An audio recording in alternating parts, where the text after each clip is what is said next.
반갑습니다. 양철민 선교사입니다.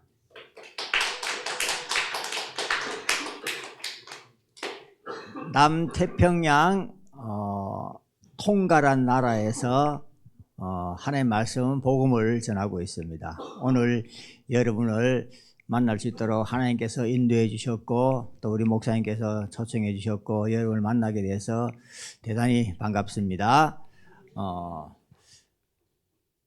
선교사님도 과거에 젊은 청년 시절에 교회에서 주일학교 아이들 가르치고 교사로서 오래 일에 봉사를 했습니다. 그래서 이 자리에 서 보니까 옛날에 어린 아이들, 주일학교 아이들에게 가르치고 같이 활동하고 했던 그런 옛날 일들이 새롭게 기억이 납니다. 참 그때는 참 즐거웠거든요. 그래서 오랜만에 또 우리 어린이 여러분들 랩런트 앞에 서니까 옛날 생각이 또 나네요.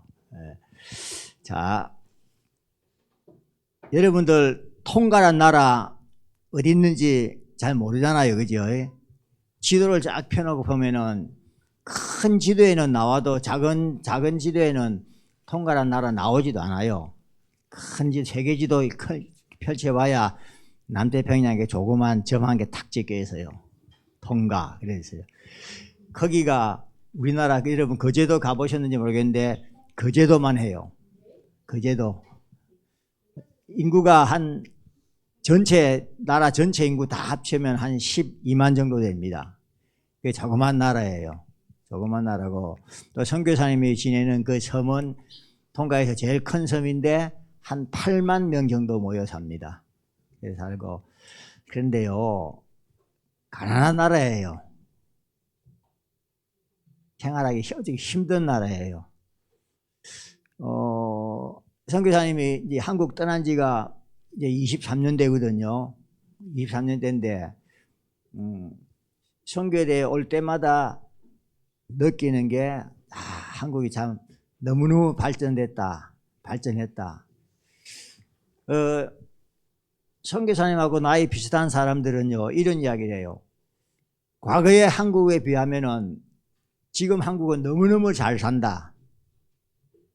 여러분들 어린이들은 잘 사는 나라에 한국에 태어나기 때문에 잘 산다는 걸 잘 모를 수도 있어요. 늘 잘 사는 상태에 있었으니까. 근데 나이 60살, 70살 된 사람들은 과거에 우리나라 6.25 전쟁이 있었잖아요. 전쟁 끝난 다음에 그 전쟁의 그거 다 무너진 그 상태에서 성장했기 때문에 굉장히 고생하면서 살았거든요. 그러니까 그 과거 옛날을 생각하면은 정말로 한국 잘 사는데 선교사님은 한 번씩 와보면은 정말로 나라가 이렇게 잘 살고 이렇게 변화됐구나. 이래 차를 타고 다니면서도 너무너무 나라가 잘 가꾸어져 있고 그런 걸 느껴요. 근데 통가는 가난하거든요. 뭐 여러분들도 어린 랩런트들도 휴대폰 다 가지고 있잖아요. 통가는 휴대폰 없는 아이들도 많아요. 대부분 아이들은 휴대폰 없어요. 휴대폰 없고 또 맨발로 다니는 아이들도 많이 있어요. 뭐 외식을 하고 이런 거는 생각도 못 해요. 여러분들은 간혹 부모님들하고 같이 외식도 하고 또 친구들하고 나가서 뭐 사 먹고 그래야 쇼핑도 하고 그러잖아요. 통가 아이들은 그런 거 생각을 못 해요. 한 번은 한국에서 랩런트 2명이 통가에 왔어요. 와가지고 이제 한번 통가가 어떤가 이제 체험해 보기 위해서 왔는데 데리고 현장에 갔거든요. 전도하러 갔는데 선교사님은 그 집에 전도하러 들어갔는데 이 2명 친구 여학생인데 2명이 중에서 못 들어와요. 왜 안 들어와요? 빨리 들어오라니까. 예, 그 마당인데 발을 어디에 디딜지 몰라요. 이쪽에 가면 개똥이 있고 이쪽에 가면 돼지똥이 있고 여기 가면 닭똥이 있고 막 너무너무 더러우니까 발을 못 디디고 들어오질 못해요. 그래 살아요. 그 집에서 사는데 갑자기 비명을 질러요. 그게 뭐 선교사님 놀래가지고 왜 그러냐면서 방에 와보니까 선교사님 저 보세요. 도마뱀이 나왔어요. 도마뱀은 늘 있는 거거든요. 늘 있어요. 빨리 도마뱀 잡아주세요. 잠 못 자겠어요. 뭐 도마뱀 못 잡아요. 어떻게 잡습니까? 도망가는데. 바퀴벌레 바글바글해요. 지네가 막 이불 속에 기어다니고 그랬어요. 선교사님 기억에 23년 동안 살면서 선교사님이 직접 때려잡은 지네매도 한 300마리 이상 잡았을 거예요. 지네요, 한국 지네요. 그치요? 작은데 이건 큰 지네예요. 물리면 며칠 아파요. 그러니까 환경도 안 좋고 더운 나라고 가난하고, 간혹가다 선교사님이 한국 와서 TV를 보면서 무슨 영화나 드라마 볼 때 아이들 나오는 장면 보면 아이들이 막 엄마한테 떼쓰고 막 짜증 부리고 그런 거 보면서, 야, 저러면 안 되는데. 여러분, 너무너무 좋은 환경에서 자라고 있다는 것을 깨달아야 돼요. 자, 어려움을 겪고 그것을 잘 이겨내고 견뎌낸 렘넌트들이 나중에 하나님 앞에 크게 하나님 앞에 쓰임 받거든요. 대표적인 사람 요셉 보세요. 요셉은 수많은 어려움과 고난과 고통을 겪었잖아요. 그런데 요셉이 성경에 보면은 하나님 왜 나를 이렇게 어려움으로 몰아갑니까? 나를 어려움 겪게 합니까? 불평, 불만, 원망한 적이 없어요. 하나님이 어릴 때 요셉에게 준 그 꿈, 하늘에 태양과 달과 별이 들으라고 곡식이서라는 그 언약, 꿈을 딱 붙잡았고, 이 꿈이 분명히 하나님께서 주신 꿈이기 때문에 꿈이 성취될 걸 믿고 기도하며 살았거든요. 여러분들은 생활 속에 좀 어렵고 힘들고 많은 부족함들 생기면은 원망하고, 엄마는 왜 그래? 아빠는 왜 그래? 짜증 부릴 때도 있겠지요. 모든 상황을 여러분은 감사해야 돼요. 그런 걸 감사할 줄 아는 아이들이, 모든 어려움을 이겨낼 줄 아는 아이들이 분명히 하나님께 쓰임받아요. 통과는요, 지금은 조금 나아졌는데 처음에 갔을 때는 학교 화장실에 문이 없어요. 원래는 있었는데 다 떨어져 나간 거예요. 오래 있다 보니까 다 떨어져 나가고, 문을 고치면 나무를 사다가 대다가 고쳐야 되는데 그 문을 고칠 만한 뭐랄까 경제적인 여력이 안 돼요, 학교가. 그래서 문 열어놓고 화장실 볼일 보고, 복사 용지가 없어가지고 학생들에게 숙제를 못 내줘요. 그게 가난한 나라예요. 학교 선생님 같으면은 조금 그 사회에서 조금 그래도 괜찮은 직업이거든요. 그런데 학교 선생님이 한 달 받는 월급이 한 80만 원 받아요, 한국 돈으로. 한 80만 원. 잘 받은, 많이 받는 직종이에요. 한 나라의 장관이 150만 원, 200만 원 그래 돼요, 월급이. 그러니까 얼마나 가난한지 알겠지요. 그런 상황 속에서도 선교사님은 통과 아이들 붙잡아갖고 개오라. 그래서 그리스도 언약 복음의 꿈을 심어주고 있거든요. 그러면 여러분들은 한국에 태어나서 이 좋은 나라, 좋은 조건 속에서 정말로 하나님 앞에 쓰임받는 렘넌트로 살아가기 위해서 어떤 믿음의 자세를 가져야 되는가, 이게 참 중요한 거예요. 여러분들에게도 살아가다 보면은 많은 어려움이 닥칠 수 있어요. 그것을 내가 얼마나 잘 이겨내느냐, 그거는 이빨 콱 깨물고 두 손 콱 거머쥐고 내가 이겨내야지 해서 이겨지는 게 아니에요. 우리는 렘넌트예요. 하나님의 자녀예요. 하나님의 눈길 속에 들어와 있는 사람이에요. 하나님만 바라보면 돼요. 아무리 어려움이 와도 나는 렘넌트다, 나는 하나님의 자녀다. 자, 오늘 제목 보세요. 제목이 재밌는 제목이죠. 렘넌트여 맨 땅에 헤딩하라. 렘넌트여 맨 땅에 헤딩하라. 여러분 헤딩 해봤어요? 하면 머리 아프죠? 맨 땅에 헤딩하면 어찌 되겠어요? 머리 터져요, 깨져요, 죽어요, 세게 하면은. 그런데 오늘 제목을 맨 땅에 헤딩하라 이랬어요. 근데 그냥 맨 땅에 헤딩하면 안 돼요. 아무 이유 없이 헤딩하면 되겠습니까? 그렇지요, 큰일 나죠. 맨 땅에 헤딩하라 이 말은요, 하나님의 렘넌트, 하나님의 자녀는 언약 잡고 세상에 도전하라 그 말이에요. 도전하라. 오래전에 우리 유광수 목사님께서 이런 메시지를 주신 적이 있어요. 어린 렘넌트들에게 부모님이 용돈을 많이 줘라. 용돈을 많이 줘라. 용돈 많이 주면 좋겠죠. 마음대로 사 먹고 떡볶이도 사 먹고 마음대로 하겠죠. 용돈을 많이 주는 대신에 딱 조건을 붙여라. 이 용돈 가지고 네가 절대로 더 이상 부모님에게 그 용돈 타는 그 한 달 동안에는 더 이상 돈 달라 하지 마라. 그리고 그 용돈에서 딱 얼마를 떼어내서 저금을 해라. 그걸 딱 시켜요. 저금을 해라. 저금을 하는데 어떻게 저금하느냐? 이 저금을 하는데 아이가 대학 들어갈 때 등록금은 자기 자신이 내도록 해라. 대학 등록금을 지금부터 모으도록 해라. 그러면 이 자녀 어린 랩런트들은 부모님으로부터 용돈을 받아갖고 마음대로 쓰는 것이 아니라 내가 대학 들어갈 때 등록금을 모아야지. 등록금은 어머니한테 달라 하지 않고 부모님한테 달라 하지 않고 내 손으로 내야지. 그런 마음을 갖도록 훈련시키라는 거예요. 그러면 함부로 돈 못 쓰겠죠. 이런 훈련이 필요해요. 자, 목사님의 자녀가 아들, 딸 둘이 있었어요. 한국에서 떠날 때 아들은 초등학교 2학년 때, 딸은 초등학교 5학년 때 통가로 갔어요.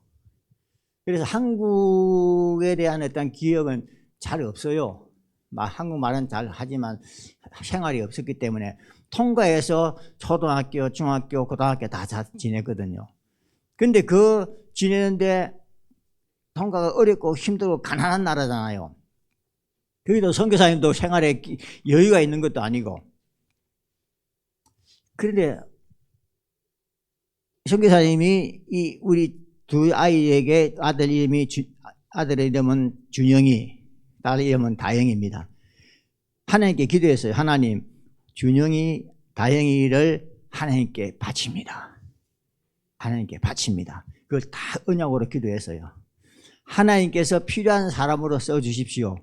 그리고 나서 언젠가 어릴 때 우리 아들 보고 준영아, 너는 커서 뭐가 되고 싶니? 물어봤어요. 물어보니까 아들이 딱 저도 아빠, 나는 커서 양목사 될 거야 그러더라고요. 성희 씨도 양씨잖아요. 이거 양목사 될 거야. 그래서 목사님 어리니까 그냥 그렇게 말하는갑다. 그리고 말하는데 그 다음에 몇 년 더 있다가 물어봐도 나는 양목사 될 거야. 양목사 될 거야. 시키지도 않았는데 계속 목사님이 되겠다 그런 거예요. 그래서 하나님이 언약으로 받으셨나. 그리고 나서 이제 통가에 왔어요. 와서 공부하고 있는데도 목사 되겠다는 거 말고는 다른 꿈을 안 갖더라고요. 초등학교 어릴 때부터 말을 했는데. 그럼 목사가 되려면 신학교를 가야 되잖아요. 통가에는 신학교 있긴 있어도 보낼 만한 데가 없고, 그래서 하나님께 기도했어요. 하나님, 우리 아들, 딸 미국으로 보내주십시오. 미국 간다면 좋죠, 그죠? 와, 미국 가 그러죠. 한국에서 통가로 떠날 때도요, 왜 떠나느냐? 물론 통가에 가서 복음 전하는 선교사로서 사명을 갖고 떠났지만서도 또 하나는 유목사님이 후대를 키워라 그랬거든요. 랩런트 후대를 키워라. 그래서 그 언약 붙잡고 통과를 간 거예요. 하나님, 후대를 키우려면 미국이나 좋은 나라 가야 되겠지만, 저는 지금 좋은 나라 갈 상황이 아니지만, 어디를 가든지 하나님, 이거 랩런트로서 하나님의 종으로서 키우겠습니다. 그 약속을 하고 갔거든요.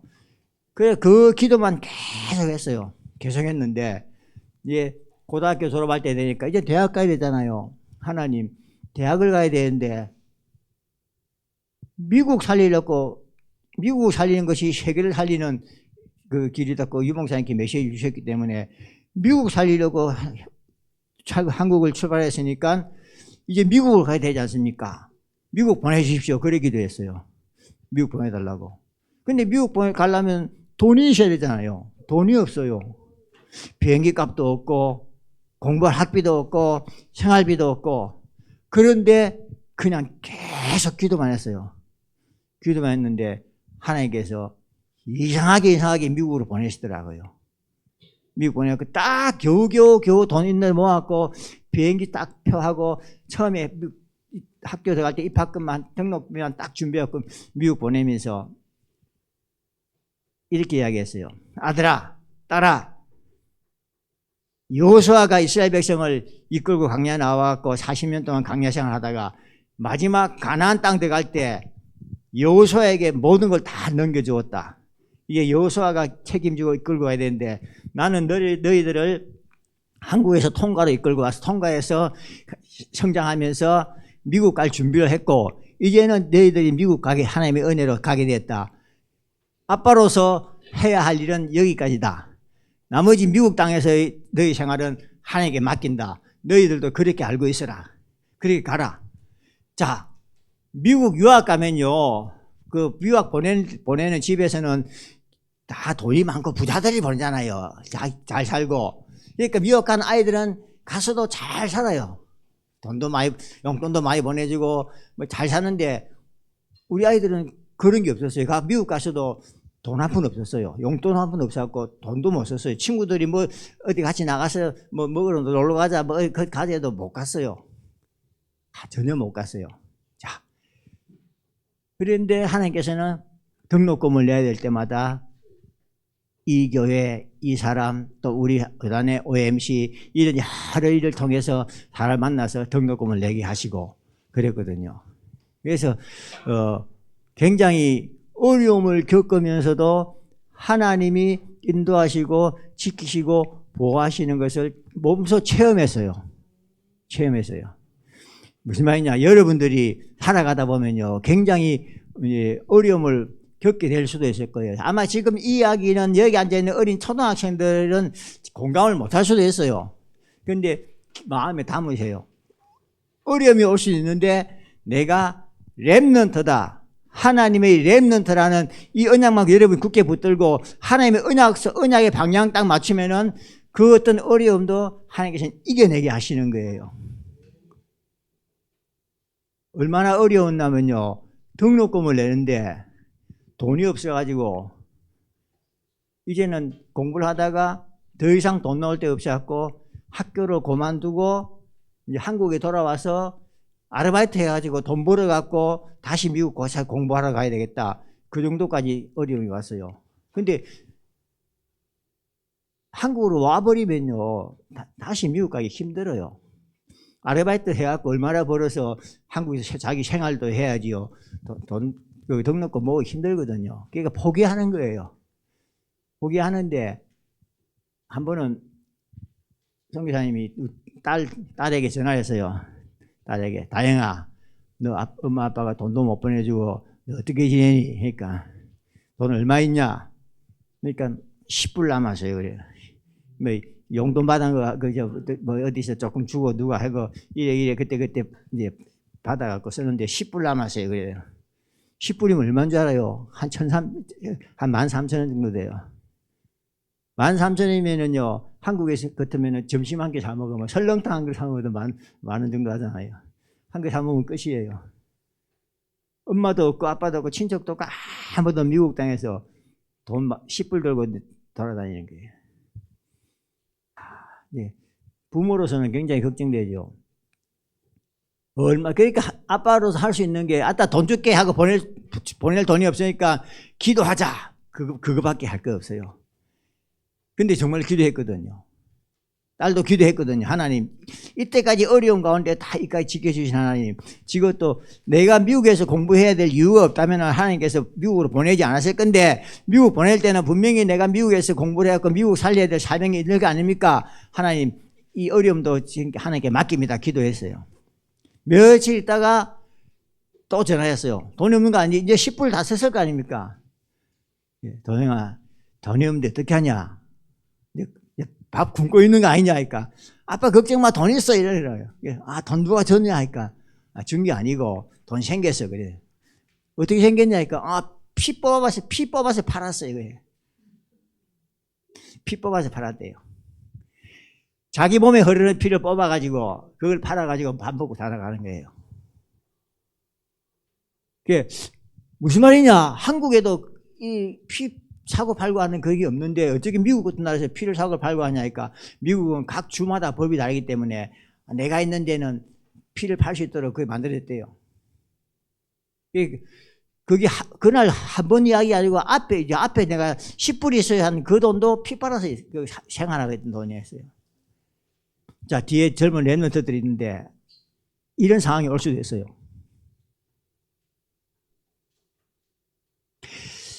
자, 그 말을 듣는 부모 입장에서는 어떻겠어요? 자기 자식이 돈이 없어갖고 피 팔아서 밥을 먹고 살아가는데,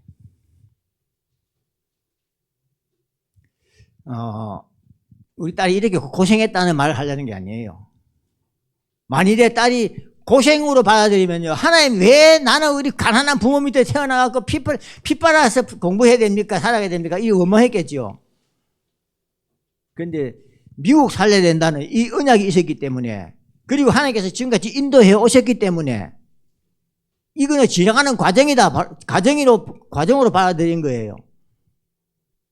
지금은 다 대학은 마치고 한국에 와서 한 5년 동안 일했어. 일하다가 또 다시 공부한다고 또 미국으로 또 들어갔어요. 얼마 전에. 그만은 경제적인 걸 한 개 다 채워주셨거든요. 여러분들 도전을 해야 돼요. 도전. 아무것도 안 하고 있으면 아무것도 안 돼요. 근데 맹목적으로 도전하면 안 된다 그 말입니다. 불신자들도요, 도전한다고 막 두 손 쿡 움켜쥐고 엄직하게 뭐 해보자. 불신자들도 그렇게 하잖아요. 열심히 살아가잖아요. 우리는 하나님의 자녀 랩넌트예요. 세계 복음화 전 세계를 우리에게 맡겼어요. 전 인류를 우리에게 맡겼어요. 237 나라 5천 종족을 여러분에게 맡겼는데 도전 안 하고 가만히 있고 부모 원망하고 불평이나 하고 짜증이나 내고 아무것도 못해요. 자, 오늘 다윗 봅시다. 다윗이 아버지 심부름을 왔잖아요. 어디에 갔냐? 형님들이 지금 전쟁터에서 전쟁하고 있어요. 전쟁하고 있으니까 아버지가 아들아, 다윗이 막내니까 전쟁 안 나갔죠. 아들아, 너 형님들 지금 전쟁하는데 가봐라. 형님들 어떻게 지내는가? 아버지 신분으로 왔어요. 와보니까 전쟁을 못하고 있어요. 이스라엘 군인들이 벌벌벌 떨고 저쪽에 앉아 숨어갖고 벌벌 떨고 있어요. 왜 이러지 하고 보니까 저쪽에 블레셋 군대가 쳐들어왔는데 골리앗이라는 어마어마한 거인, 키가 한 3m 정도 되는 어마어마한 거인. 그쪽 지역에는요, 골리앗 같은 이 장수들이 많았대. 손가락이 6개예요. 그러니까 착을 꽉 엉켜잡고, 그런 거인이 한 명이 턱 나왔고, 야, 다 싸울 거 뭐 있냐? 다 싸우면 서로 많이 죽으니까 1대1로 싸우자. 그러는 거예요. 내가 죽든지 네가 죽든지 1대1로 싸워서 성패를 가르자 그러는 거예요. 근데 이스라엘 군인들이 아무도 못 나가요. 이 블레셋 골리앗은 하나님을 막 모욕해요. 그때 다윗이 그 장면을 보았거든요. 자, 이때 다윗이 내가 나가 싸우겠습니다 이래 된 거예요. 오늘 본문에 보니까 골리앗은 칼도 들었고 짧은 창도 들었고 긴 창도 들었고 군인으로서 들 수 있는 무장을 다 했어요. 성경 앞에 보면요, 골리앗은 어릴 때부터 전쟁터에서 자랐어요. 얼마나 많은 사람을 죽였겠어요. 그런 싸움에는 누구도 이길 수 없는 그런 사람이에요. 근데 다윗은 뭐 했습니까? 어릴 때부터 양 치는 것밖에 더 했습니까? 그죠? 양을 치는 거. 그런데 나아간 거예요. 저 하나님을 모독하는 이방인에게 우리가 굴욕을 참을 수 없다. 그래서 돌멩이 들고 나갔어요. 칼 들고 창 들고 있는 그 골리앗 앞에 돌멩이 들고 나갔어요. 이게 어찌 보면은 저는 미친놈 아니냐? 네가 나를 물어보는데 돌멩이 들고 나오냐? 짝대기 들고 나오냐? 형들도 니네 원래부터 교만했지 않냐? 정인사이라고 막 말리는 거예요. 다윗의 마음속에는요, 하나님에 대한 언약이 분명히 있었던 거예요. 골리앗이 다윗이 나왔어요. 다윗이 물매와 짝대기와 돌멩이를 들고 나오는 이 행동이 맨 땅에 헤딩하는 거예요. 맨 땅에 헤딩해보자. 근데 그냥 맨 땅에 헤딩하면 안 되잖아요. 하나님의 언약, 나는 하나님의 자녀다, 하나님이 내 인생에 분명한 계획을 갖고 있다, 나는 하나님의 쓰임 받는다, 이 약속을 잡고 나가는 것이 맨 땅에 헤딩하는 거예요. 무모하게 헤딩하면 안 돼요. 자, 하나님에게 해보니까 다윗 저 녀석 저거 내가 시키지 않으려 하고 있네? 누가 나가라 했냐 말이야. 네 나가면 죽는데. 하나님도 갑자기 긴장된 거예요. 하나님도 다윗 안 돼. 막 그 성경에 그런 말은 없지만 그런 생각했을 거예요. 다윗 너는 안 돼. 네 집 나가면 죽어. 하나님도 놀란 거예요. 저런 용기가 있었나? 놀랐는데 어쩔 수 없어요. 하나님은 다윗을 보호하고 살려야 돼요. 왜냐? 사무엘을 통해서 다윗에게 기름 부어서 네가 앞으로 이스라엘 왕이 될 거다 약속했잖아요. 왕으로 약속했는데 다윗이 나가고 골리앗 칼에 목이 달랑 잘려 죽어버리면 어찌 됩니까? 하나님의 약속이 다 무산돼 버려, 다 파괴돼 버린 거예요.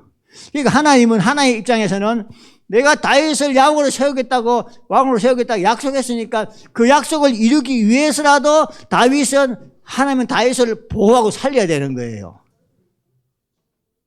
어떤 면에서는 다윗은 하나님, 나를 이스라엘 왕이 되겠다고 나를 기름 부어 세웠지요. 내가 왕이 되겠다 했지요. 그러면 나는 왕이 되기 전까지는 죽지 않습니다. 이런 믿음이 있었을 수도 있는 거예요. 그 믿음 가지고 나아간 거예요. 그냥 무작정 해당한 게 아니에요. 우리 딸아이가 피를 팔았다는 거는 그냥 아이고 당장 돈 없고 먹고 살 길이 없으니까 피 팔아야지 아니에요. 아니 그게 아니에요. 정말로 나는 미국 살려야 된다. 언약 잡고 나왔다. 이 믿음이 있었기 때문에 나온 거예요.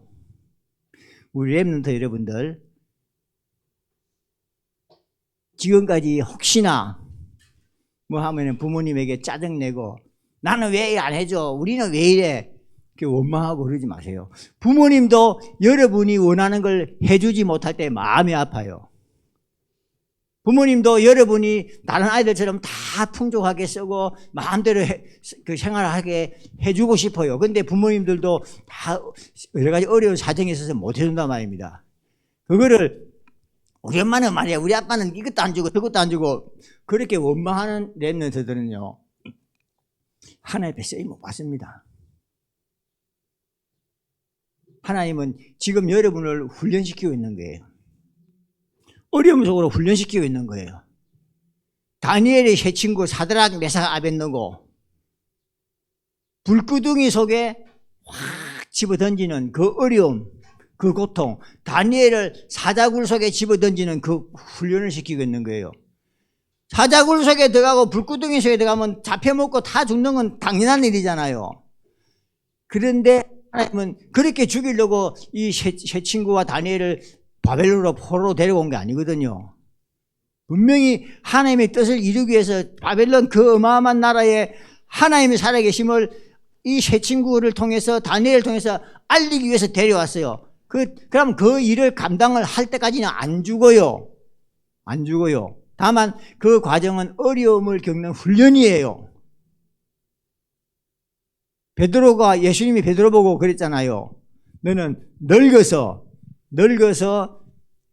네가 원하지 않는 그런 모습으로 죽게 될 거다. 사람들이 묶어갖고 꽁꽁 묶어서 너를 죽일 것이다. 그게 무슨 뜻이죠? 십자가에 거꾸로 달려 죽는다 그 말입니다. 그런데 언제 죽어요? 늙어서 죽어요. 늙어서 죽는다고 했거든요.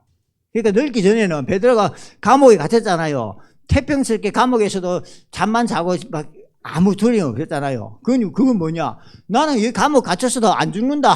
예수님이 난 늙어서 죽는다 했으니까 이거 안 늙었다. 내 죽을 때 멀었다. 이 확신이 있었거든요. 난 누가 나를 괴롭히고 핍박하고 해도 나는 안 죽는다. 다만 그 어려움을 이기는 과정일 뿐이에요. 우리 렘넌트들 절대로 낙심하지 말고 실망하지 말고 부모님이나 주변 여러 가지 자기에게 좋지 못한 환경을 원망하지 마세요. 하나님은 이 어려운 환경을 통해서 나를 더욱더 크게 쓰시려고 나를 훈련시키는구나. 모세 보세요. 나중에 자기는 이스라엘 백성이고 어머니가 나를 버려갖고 내가 왕궁에 들어왔다는 걸 알았잖아요. 그래도 자기 어머니한테 왜 나를 버렸습니까? 원망 안 했어요. 하나님 앞에 쓰임받은 사람들은 불평, 원망 그런 거 안 했어요. 다 하나님의 뜻이 무언가를 깨닫게 되는 거예요. 이 지역에 얼마나 교회가 많아요. 교회가 많지만서도 하나님께서 여러분을 예전교회로 부르실 때는 렘넌트로 일으키기 위해서, 렘넌트로 쓰기 위해서 여러분을 이 교회로 부르신 거예요. 이 교회에서 믿음의 훈련을 잘 받아야 돼요. 훌륭하게 단단하게 여러분 그 다이아몬드가 땅속에서 오랜 세월 단단하게 눌려갖고 다이아몬드가 되어나듯이 여러분들은 그 어려움과 고난을 잘 이겨내는 렘넌트 여러분 되길 바랍니다. 어린이 시간이라서 말씀을 많이 오래 못하고 이상 요걸 마치겠습니다. 기도합니다.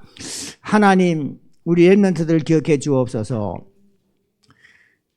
이 땅에 수많은 또래의 아이들이 있지만 정말 하나님 앞에 쓰임받고 하나님의 뜻을 깨닫고 하나님의 방향에 자신의 삶의 방향을 맞추려고 하는 사람들은 찾아보기 어렵습니다. 예전교회를 통하여서 렘넌트가 일어나게 하시고 이 렘넌트들이 세상을 주님께서 맡겨주신 237, 5천 종족을 향해 나아가기에 부족함이 없도록 모든 상황들을 인도하여 주시옵소서. 렘넌트를 가르치는 우리 선생님들에게도 더 큰 은혜와 능력으로 함께 하옵소서. 그리스도 되시는 예수 그리스도 이름으로 기도드립니다. 아멘.